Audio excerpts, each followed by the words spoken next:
What's happening, YouTube? Waddock Studios here, and today we're going to talk a little bit about RHIs and shaders.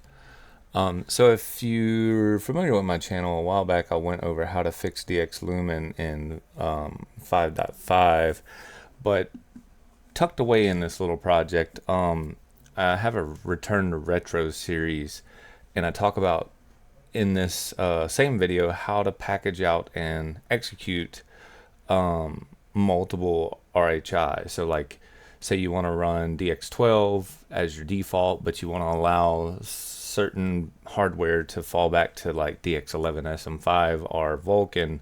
This video series will go over how to do that and how to package out the multiple RHIs and the shaders. We're going to do something a little bit more fun today. And that is we're going to compare apples to apples with Unreal Engine 5.5 latest hotfix, fully packaged projects across multiple RHIs. So let's get into it. So I have this little segment here, this little code snippet. And if you're familiar, if you want to know how to do this without having to watch the entire video, you're going to need to have something like this for each RHI that you want to support in your default engine INI. It's tucked away in the description of that video. So yeah, back to this. If we run my package project and we pass in windowed with a set res value, at the top of the window you're going to see what RHI you're actually executing in when you pass in this command. So we're going to go ahead and do that, and we'll keep everything the same so that we can get a really good baseline on how things are performing. So from here we'll just have stat unit, and we'll do stat FPS, and we can see that we're averaging about 190 to 100 when we look out here, and 170 or so when we look this way. And this is PCD 3D, which is Direct 3D, DirectX, and it's SM6, so that'll tell you it's running DX12. So in DX12 we're hitting about 170 and some change. These are distance field lights. Again, if you watch that series, you'll understand how I made this so cheap. And this is just a GPU shader for the little flare that's going on there. These are fate volumetric lights here. They're all dynamic. And as you can see, Lumen is actually lighting up the reflecting GI off of the wall over here. So Lumen is working. Yeah, so we understand we're getting about 168, 170 facing the lights, and we cap out right around 200 out here looking at the sky. So let's exit this, and we'll do the same thing, but this time we're going to pass in a DX11 argument. Okay, so we are now in DX11. Right out of the gate you can see how quickly that thing loaded up. Same thing, we'll do stat unit, and we'll do stat FPS, and right away you can see we're well over 200, hitting 300 frames facing the wall over here. And then coming out this way we're approaching 400. So just by moving to DirectX 11 SM5, you can see that that's a substantial boost in performance. Specs wise, this is a mid-range PC. I'm running a Ryzen 5 6-core Black Edition, 4.2 gigahertz, 4.1, something like that, unlocked. I have 32 gigs of memory, and I have a 2080 Ti. It is the 11 gig version. It was for render farm purposes. It's called the blower edition, but essentially I'm running a RTX 2080 Ti. Yeah, and I guess I could just pull up task managers. You guys can see my specs with your own eyeball. So this is my Ryzen 5 5600 6-core. We're at 4.1 gigahertz right now. Memory, I'm at 32 gig I'm at 3200 MTS, and the GPU is the GeForce. Again, 11 gig dedicated memory, 16 gig shared. I wish I actually had 27 gigs. That would be amazing. But yeah, it's factoring in the unused system memory. But this is the dedicated here. So yeah, that's my specs, so you know what I'm running. It's you know, a pretty decent mid-range rig, and you would probably get comparable speeds out of say a 3070. Just keep in mind that the 30 series cards have better DX12 power extensions, so you're probably going to get a better performance out of DX12 than the 20 series cards do, and memory bandwidth is a little better on those cards, so you know, you'll factor that into your overall time to draw as well. So yeah, DX11 for this rig with a 20 series card seems to be the way to go with SM5, and you don't lose too much quality on this retro aesthetic look here. So yeah, we'll exit out of this, and like, let's do the same process, and this time we will pass in Vulkan. Now Vulkan's likely going to be a little slower here, and there's going to be some things that we'll need to do to get the frame rate uncapped. Otherwise, it's going to be locked VSync. So stat unit, and we'll do stat FPS. Looks like it's not locked VSync, so that's great. I must have made sure to disable that in my GPU drivers during testing some other stuff. So yeah, it looks like we're around almost 200 looking out this way, and we're back down to 160, 170 looking this way. And as you can see, software Ray Trace Lumen is running again. Keep in mind, in Unreal Engine 5.5, DX11 Lumen was not functional. However, I do have it enabled in the project, so for SM5 versions that are capable of running it, like DX12 and Vulkan SM5, it is enabled. But as you can see, it's not a huge difference between DX12 and Vulkan here. You're capping out around 200 looking out this way, and you're hitting about the same frames looking at the screen with Lumen enabled over here. So clear winner here is DX11, but keep in mind software Ray Trace Lumen is not functional on that RHI path. But here we go, time for the fun stuff. I'm going to go ahead and migrate this over and package out using Unreal Engine 5.6, and we'll keep note of what these numbers were, and we'll do an apple to apple comparison. So the winner thus far has been DX11 with Lumen disabled by default, and just so that we have that fresh in our memory,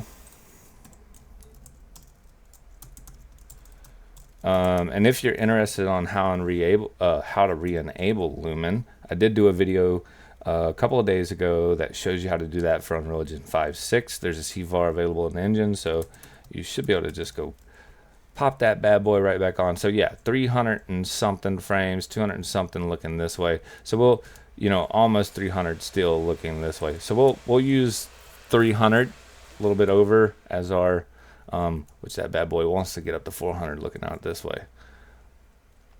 I'd say 363, yeah, 368, something like that. So we'll keep that 368 in our mind, and I will pause the video so that I can migrate this project over to 5.6, and we'll package out, and I will be right back. I wish I had my one eternity later meme, but I'm gonna spare you guys the SpongeBob video cuts. Anyway, here we are in 5.6, the new UI. It's funny, this side topic, but I've been working in 5.6 for a few days now, and at first I didn't know how to feel about it, but it's growing on me, so I will say that the new drop downs here, at first it wasn't convenient because I had to learn where things were. But I will say that having the the performance metrics, the views, the show and hide stuff, you know the snapping panes and everything up here, optimization view modes, kind of tucked off in this little window in the viewport over to the right is growing on me versus the old layout that used to be here. I'm not quite sure how I feel about these the widgets and the snapping stuff over here just yet, but it with everything it takes time, and as I've been using it, I'll say that it is getting a little better. So I'm not gonna.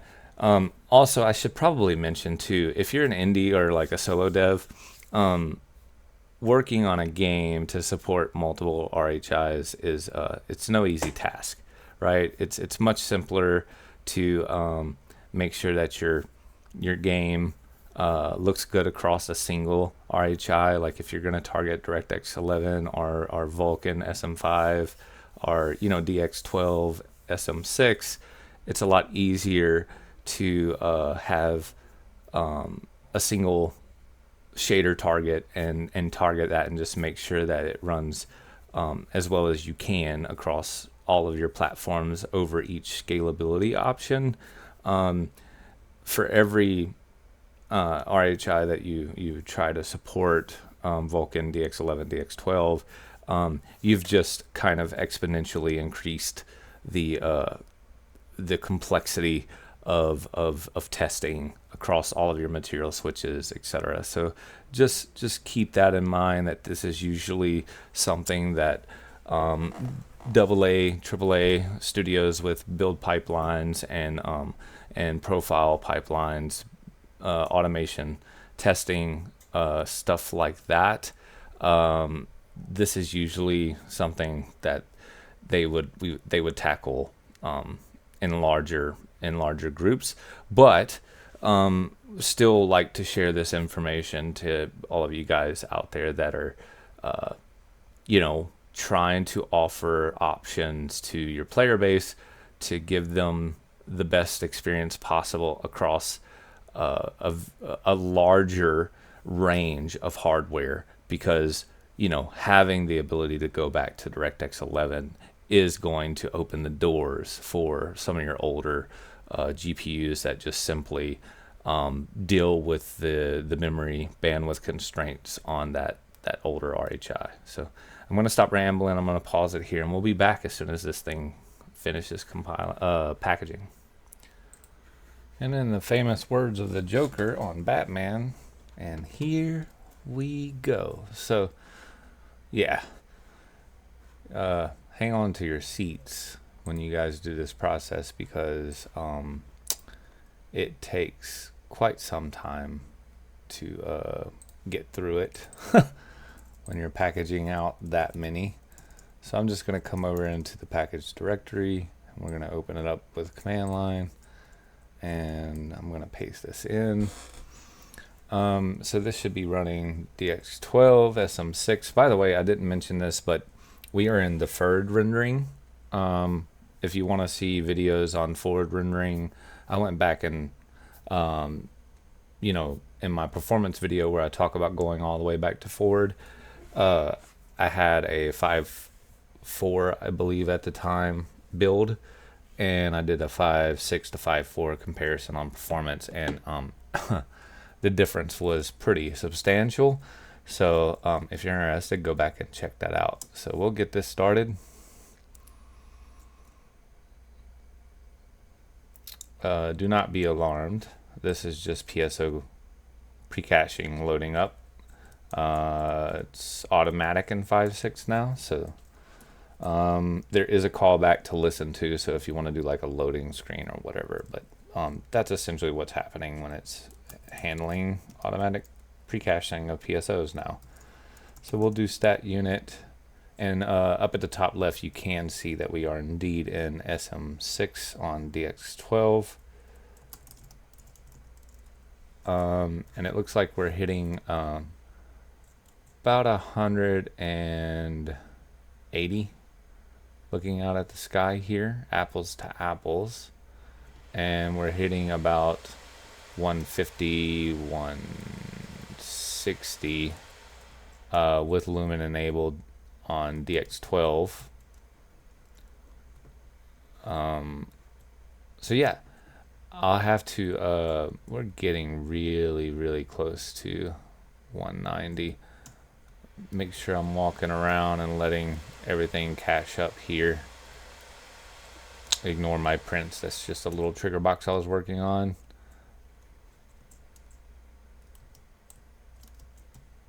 So not too shabby. 160, 170. I'll call it 180 because I do see it hitting 180. 5 and some change on the millisecond frame time. 4 when looking out here. There it is. We just bumped over the 200 mark. So yeah, I can't remember if DX12 actually went solid over to 200 like this.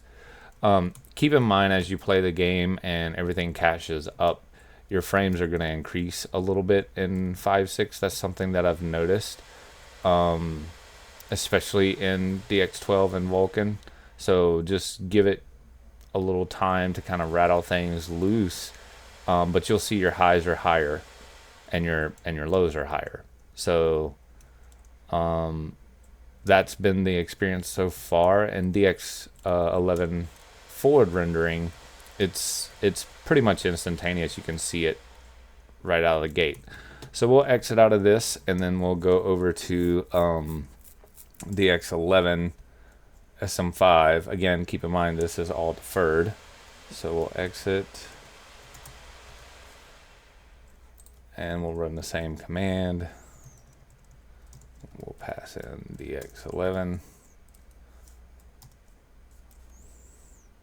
And as you can see, it loads like right into it with DX11. Again, PSO caching is handled differently. It's on the vendor in that regard.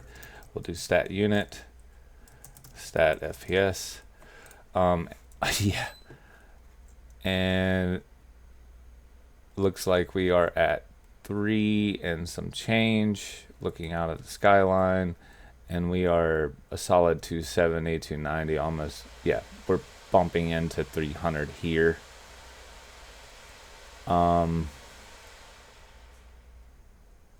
Yeah, I'll have to go look back at the video, but I want to say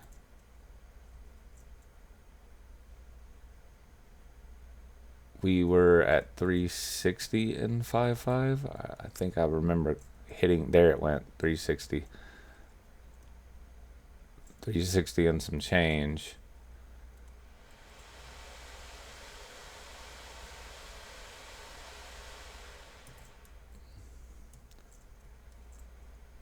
Yeah.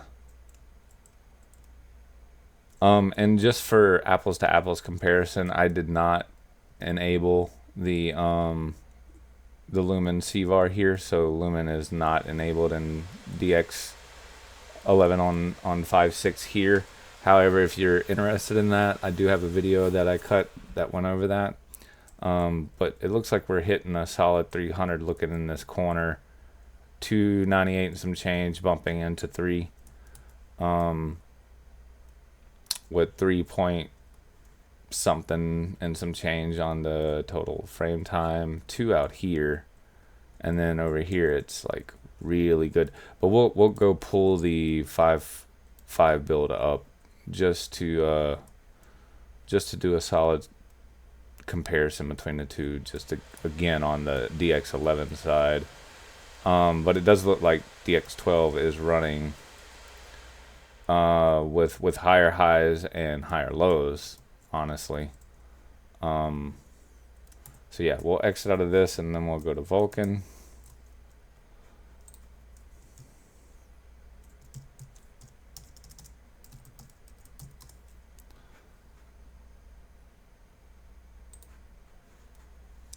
It's fine. It's just telling me that there's a later version of the driver, Not too worried about that because I do want to get an apples to apples comparison on the same driver. I don't want to increase another variable here. So Vulkan SM5, which again has Lumen enabled, looks like we're around 136, 7 and some change. I'm gonna let PSOs kind of like cache up and the video do its thing, video card do its thing with the power extension, so that things become a little bit more stable walking around. But we're looking at 100, 170, anywhere between the like 6 and the high 5s.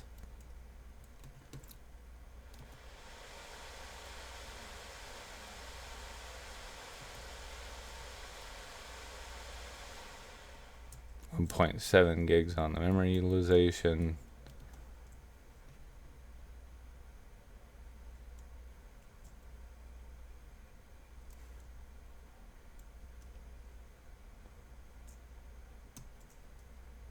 $170 and some change. All right. So let's do this. I'm going to open another command window. We'll go to 5.5.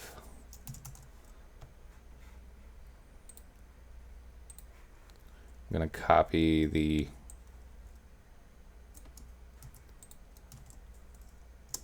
thing here.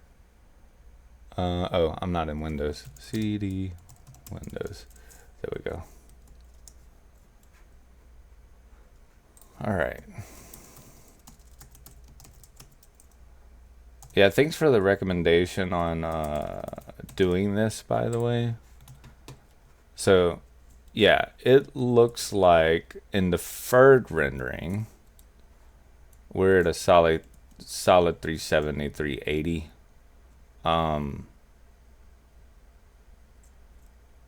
Looking out at the sky in 5.5, and then we're 300 or something frames this way in DX11 SM5.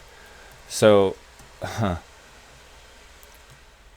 so far it looks like there is a much lower frame time in the deferred on DX11 than there is in 5.6 for 5.5. So it's 300 and some change easy walking around here. I'm curious to see what it is. I don't want to do it that way. Let me see if I can get a, there we go. I'm going to get a screenshot and just tack this off to the side.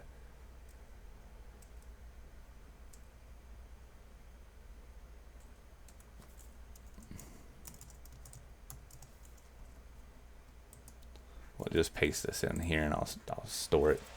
So exit, and we want DX11 on this side.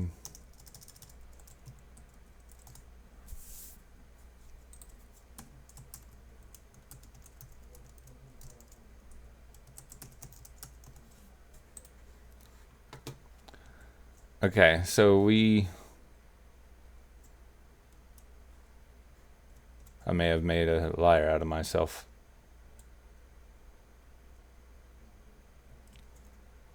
Render resolution, dynamic res is actually supported in 5.6, it looks like, because it's showing the render resolution there. Yeah, I may have made a liar out of myself, because I guess I wasn't recalling what the actual frames were. But it seems like we're hitting pretty close to the same times. Now over here, I know I was hitting 300. Yeah, so we're hitting 300 here.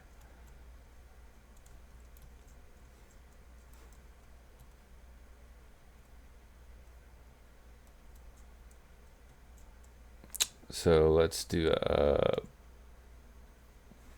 330. So this is 5.6, and I will open up Paint.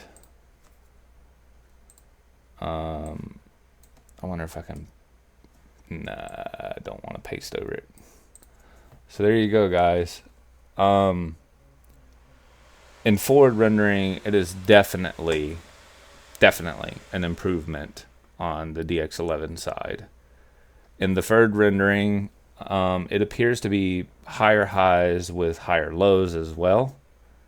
So like the overall frame time is just lower from your low to your high range. It looks like 5.6 is handling draws a little bit more efficiently. I noticed the draw count is low, but that could be based on where I was like looking in the scene.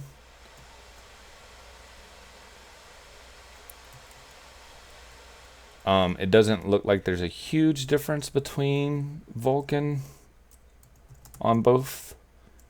What I'm really interested in is going back to so this is 5.6. We'll go pull up. We'll remove this and go pull up regular old DX12 SM6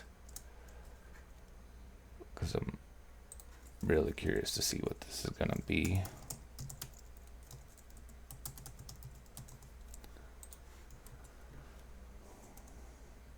All right, so 200 or so, 190s over here.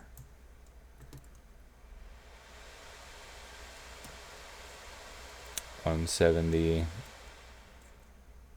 bumping into 180, mid 180s, 190s. So we'll do the same thing. We'll walk over to this little corner over here.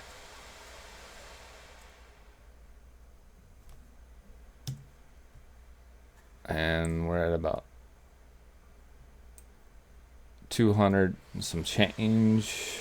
Let's go paste this in. And we'll keep it on the left since it's 5.5.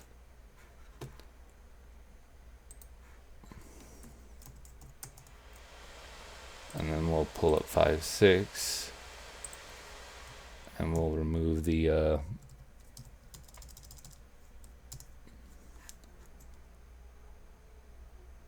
command there.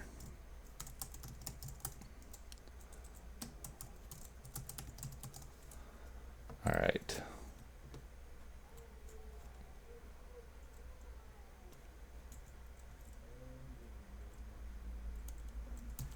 We'll walk around the scene like we did last time. 190, 200 in the corner.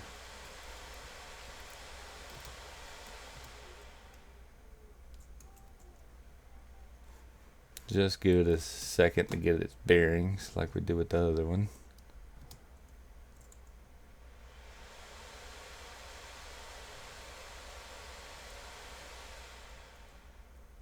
So DX12 may be the one area, at least on the 2080 series cards, where it's like, you know, the difference is probably minuscule.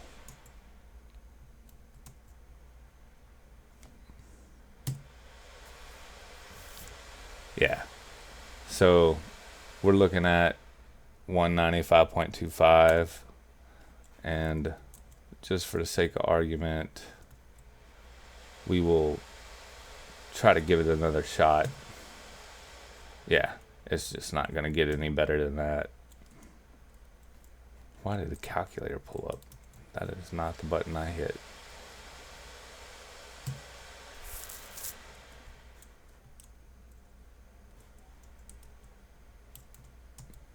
Yeah, so it looks like, at least for the 20 series 2080 Ti, 5.6 just on DX12 is not doing as well. At least, you know, whenever I go to snap frames.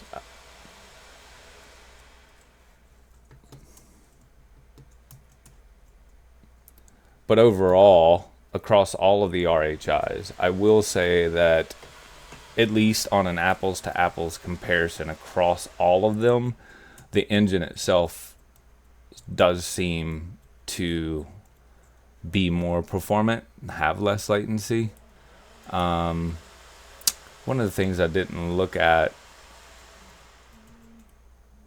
least, is look at the difference in the memory usage, memory utilization.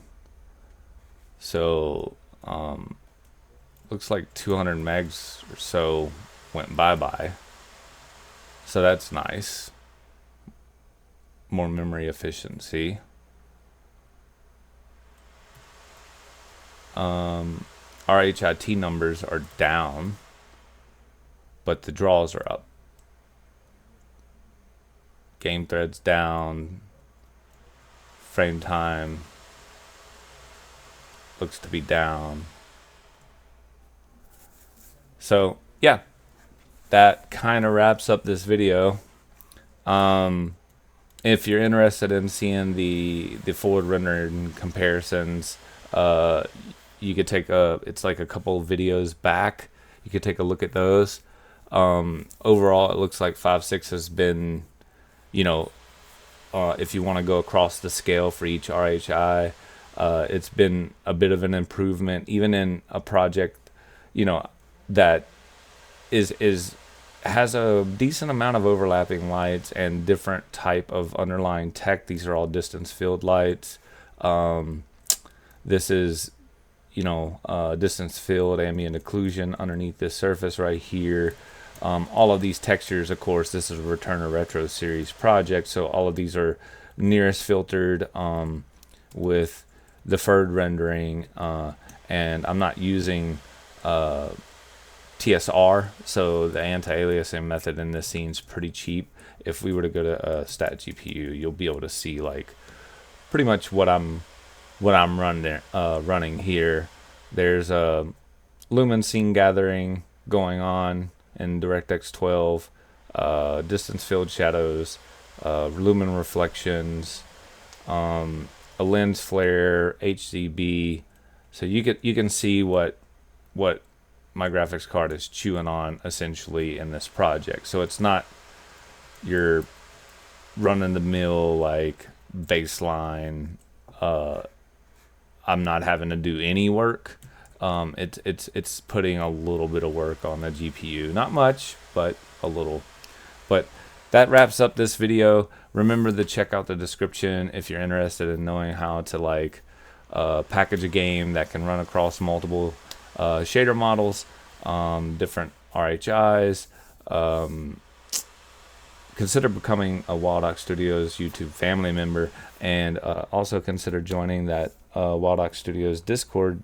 There's a lot of cool devs over there that are doing stuff like this, and many of them are willing to reach out and help. Smack that like and subscribe button, and until next time, you guys make something awesome, and toodles.